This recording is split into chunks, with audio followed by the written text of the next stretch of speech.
foot sweep here. A foot sweep is different from a takedown in that basically all you do in a foot sweep is you just displace some of the weight rather than actually throwing the person down. This is best done when a person's moving backwards. You notice as he moves backwards, that sliding of the lead foot,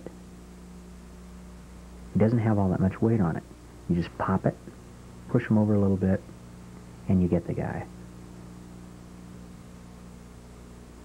Notice I'm using faking to find out exactly what he's going to do. Foot sweep is really well used if the person backs up also. Now the idea here is just the foot sweep itself is a mini round kick. You just pick up the leg and pop it just a little bit. It may move them, it may not. Primary thing is that you get their attention on their leg. Notice that it's just a little pop, not much to it. Now if you go for a big hacking of the leg, here's where you may get into trouble. Boy, have I done that one many, many times before.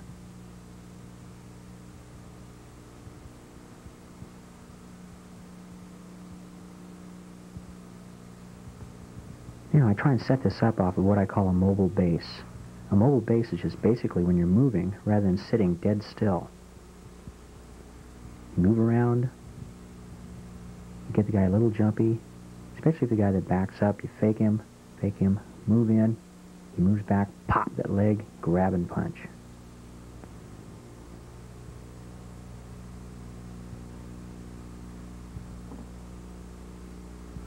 This is attack by trapping. Here you use a knee fender and a shoulder grab. Watch, you pick the knee up high, that traps the lead arm. You grab onto the shoulder so they can't turn into you, and then you follow through punch.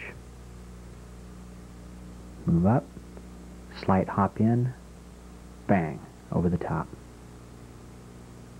Now as you move in, you'll find some people like to back knuckle you as you come in. We have protection here because the lead arm comes up for the grab. Also when you move in, you'll find people that like to defensive side kick you. This is also where the knee comes in, jams the leg, follow up.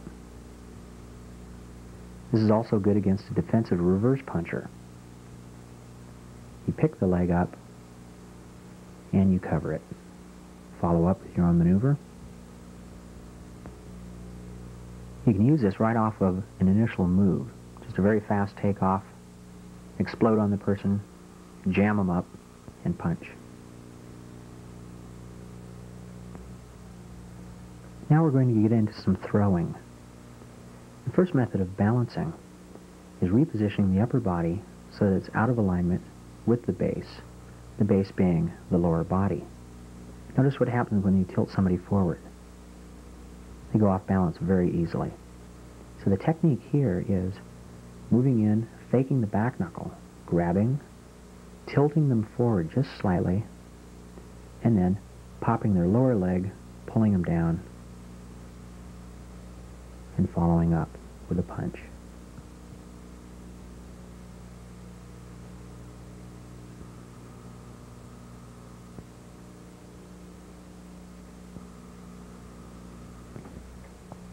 This next method of unbalancing is realigning the upper body so that the base no longer provides sufficient support. You grab the leg, you push him backwards just a slight bit. You notice how he goes off balance. It's very easy to pop that leg, take the person down. Come in, catch, push just enough so you know that the weight isn't totally on that leg. All you need is just a little bit to push that leg. If this is correctly done, you can pretty much flip a person head over heels with a takedown.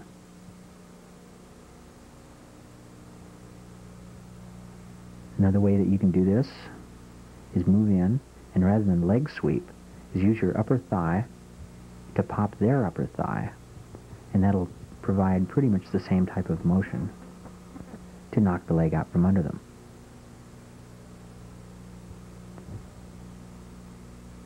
The next method of unbalancing is repositioning the base so that it no longer provides any support for the body. This is like pulling the rug out from under somebody. This is more like a wrestling technique.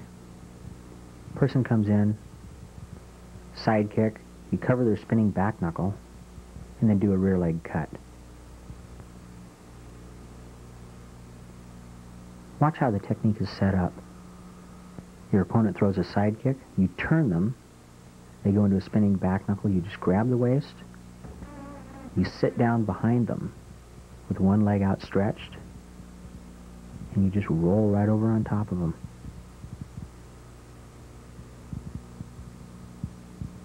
This is actually a very, very flowing type of takedown.